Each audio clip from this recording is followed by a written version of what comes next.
कहानी एक US army के सोल्जर की है, उसके हार ना मानने वाले जज्बे और हिम्मत की है। जिंदगी कभी कभी आपको अपने हाथों से फिसलती नजर आएगी, आपको आखिरी घड़ी नजर आएगी। ये इसलिए होता है ताकि आप अपनी जिंदगी की तरफ एक कदम आगे बढ़ाएं। किस तरह जिंदगी में एक कदम आगे बढ़ाने से पूरी जीवन बदल जाती है, ये कहानी आपको बताएगा कि जीवन है तो सब है।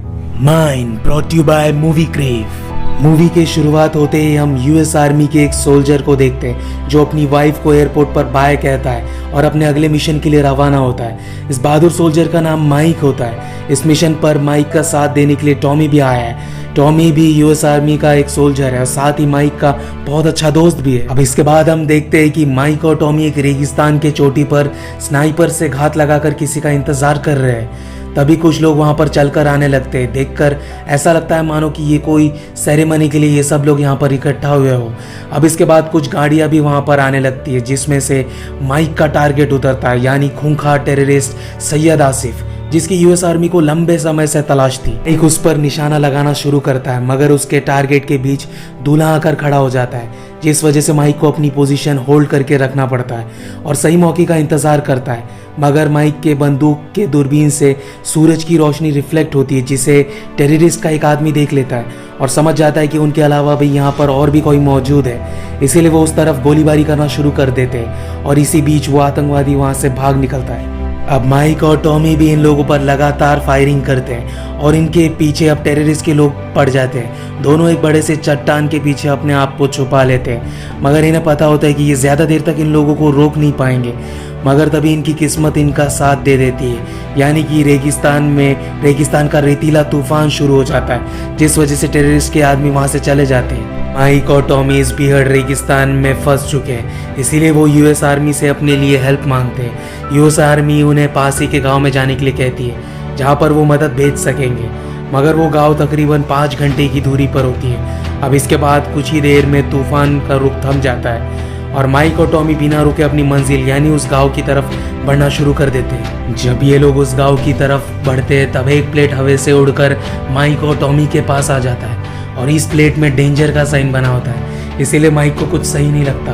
वो कहता है कि पिछले 40 सालों से नॉर्थ अफ्रीका में जंग शुरू है, इस वजह से नॉर्थ अफ्रीका के कई हिस्सों में लैंड माइन्स बिछाए गए हैं और ये जगह उन्हीं में से एक हो सकता है। पर टॉमी माइक की बात नहीं मानता। वो कहता है कि ये सिर्फ तुम्हारा वहम है और मज़े मज़े में वो अब माइक से पहले अपने कदम आगे बढ़ाता है, ये दिखाने के लिए कि यहाँ पर कोई खतरा नहीं है। पर माइक अभी भी ज़रा सा डरा हुआ होता है। टॉमी अपने मज़े में चल ही रहा होता है कि तभी उसका पैर एक लैंड माइन पर पड़ता है और वहाँ पर एक बड़ा सा जोरदार धमाका होता है, जिसके बाद उस धमाके में टॉमी के दोनों टांगे चली जाती है। टॉमी को बहुत ज़्यादा दर्द हो रहा होता है। वो दर्द से ज़ोर ज़ोर से चिल्लाता है और माइक से मदद मांगता है और जैसे ही माइक टॉमी की मदद करने के लिए आगे आता है तो वो नोटिस करता है कि उसका भी पैर अब माइन पर पड़ चुका है। अब वो भी अपनी जगह से नहीं हिल सकता मगर वो अपने दोस्त की मदद करना चाहता है, इसीलिए वो कहता है कि रेडियो पर यूएस आर्मी से मदद मांगो। उसे इतना दर्द हो रहा होता है कि वो अपने शरीर को हिला भी नहीं सकता, इसीलिए वो मॉर्फिन यानी अपने आप को पेन किलर लगा लेता है, मगर इसके बाद भी उसका दर्द कम नहीं होता।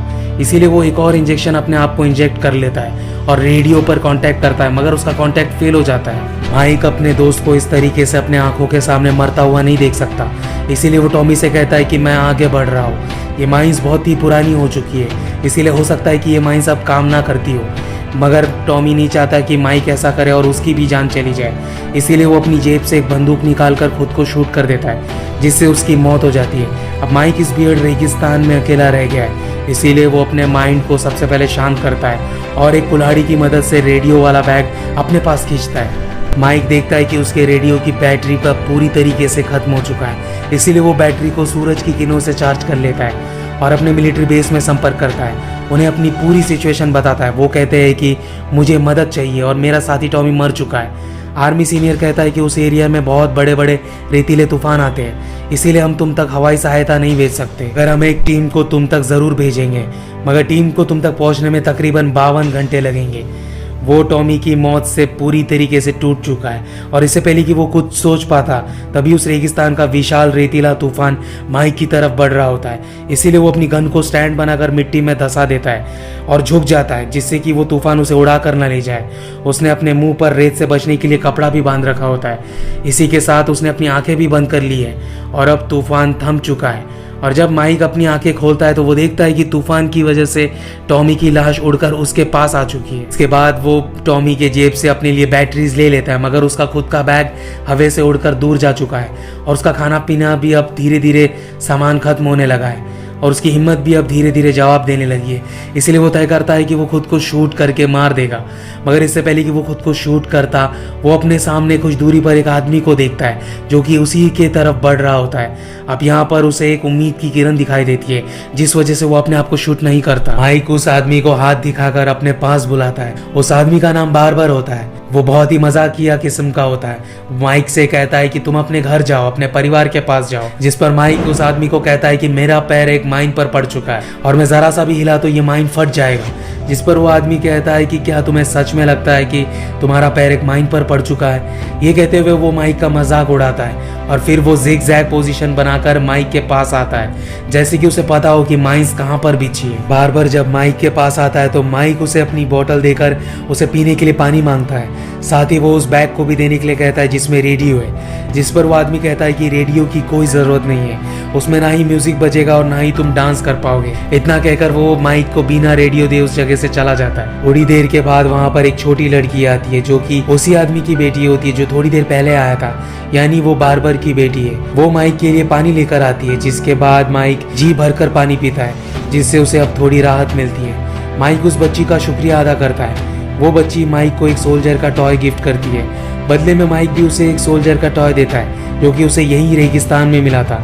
इसके बाद माइक उस बच्ची को अपने रेडियो वाला बैग पास करने के लिए कहता है, मगर वो बच्ची भी माइक को बिना रेडियो दिए वहाँ से चली जाती है। धीरे धीरे रात होने लगती है और अंधेरा होना शुरू हो जाता है। वो बहुत ज़्यादा थका होता है। उसने अपने लिए आग भी जलाई होती है। वो अपने सेल फोन को निकालकर अपने वाइफ की एक रिकॉर्डेड मैसेज को देखता है, जिसमें उसकी वाइफ उसे जल्दी मिशन खत्म करके वापस आने के लिए कह रही होती है। ये वीडियो देखकर माइक बहुत ज़्यादा इमोशनल हो जाता है। अब कुछ देर के बाद यहाँ पर रेगिस्तान के जंगली कुत्ते माइक की तरफ बढ़ना शुरू कर देते हैं। माइक उन पर गोलियां चलाता है, मगर अंधेरा बहुत होता है। माइक टॉर्च लाइट की मदद से एक डॉग को देख लेता है और उस पर गोली चला देता है, जिससे कि वो डॉग उड़कर माइन पर जा गिरता है और वहाँ पर एक बड़ा सा धमाका होता है, जिससे कि बाकी के कुत्ते वहाँ से डरकर भाग जाते हैं। अब सुबह हो चुकी है और बार्बर एक बार फिर वहाँ आ जाता है। वो माइक को जिंदा देखकर यकीन नहीं कर पाता।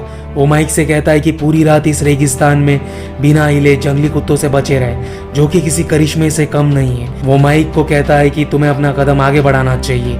माइक उसे बोलता है कि तुम्हें पता है कि माइंस किस जगह पर बिछी है, इसीलिए तुम जिगजैग पोजीशन में आते हो। जिस पर कि वो आदमी कहता है कि मैं सीधा सीधा आया तो एक ना एक दिन चांसेस है कि मेरे पैर माइन पर जरूर पड़ेंगे, इसीलिए मैं जिगजैग पोजीशन में आता हूँ। इस बार वो आदमी माइक को उसका रेडियो दे देता है और जाते जाते एक बार फिर कहता है कि तुम्हें अपना कदम आगे बढ़ाना चाहिए, तुम्हें कुछ नहीं होगा। इतना कहकर वो वहाँ से चला जाता है। अब यहाँ पर माइक को हेल्यूसिनेशन होना शुरू हो जाता है। वो देखता है कि टॉमी उससे कह रहा होता है, तुम अब तक यहाँ खड़े हो, घर जाओ, तुम्हारी बीवी तुम्हारा इंतजार कर रही है। वो उसे उसका कदम आगे बढ़ाने के लिए कहता है। अब रात बहुत ज्यादा हो चुकी है और माइक अभी भी हेल्यूसिनेट कर रहा है। टॉमी उसे उसकी पास की गलतियों का एहसास कराता है। यहाँ पर माइक को अपनी गलतियों का रियलाइजेशन होता है और वो अपनी पत्नी के लिए गिल्ट फील कर रहा होता है। अब माइक को अपनी गलतियाँ सुधारना है, मगर वो कुछ नहीं कर सकता क्योंकि वो यहाँ पर फंस चुका है। रात होने की वजह से वो जंगली कुत्ते एक बार फिर वहाँ पर आ जाते हैं। माइक उन सब जंगली जानवरों से बहादुरी से लड़ता है और एक एक करके सबको मार गिराता है। लेकिन अब वो बहुत ज़्यादा हेल्यूसिनेशन करने लगा है। वो देखता है कि उसकी एक क्लब में लड़ाई हो रही है कि तभी उसका रेडियो पर आवाज़ बजता है। उस पर आर्मी सर्जेंट का कॉल आता है, जिसके बाद उसे पता चलता है कि अब बस 10 घंटे बचे हैं, जिसके बाद उसे रेस्क्यू कर लिया जाएगा। मगर सर्जेंट कहता है कि जो टीम रेस्क्यू के लिए तुम तक आ रही थी वो 7 घंटे लेट है, यानी कि अब माइक को 17 घंटे और रुकना होगा मदद पाने के लिए। ये सब जानकर अब उसमें और हिम्मत नहीं बची है। वो अपनी कमजोरी से गिरने लगता है कि तभी बार्बर यानी वो विलेजर वहाँ आ जाता है। वो माइक को गिरने से बचा लेता है और उसे कहता है कि तुम्हें हिम्मत नहीं छोड़ना चाहिए। एक बार मेरा भी पैर माइन पर पड़ चुका था, जिसके बाद मैंने माइन के धमाके में अपनी एक टांग गंवा दिया था। उस वक्त मैं यही सोच रहा था कि बिना पैर के मेरा भविष्य कैसा होगा।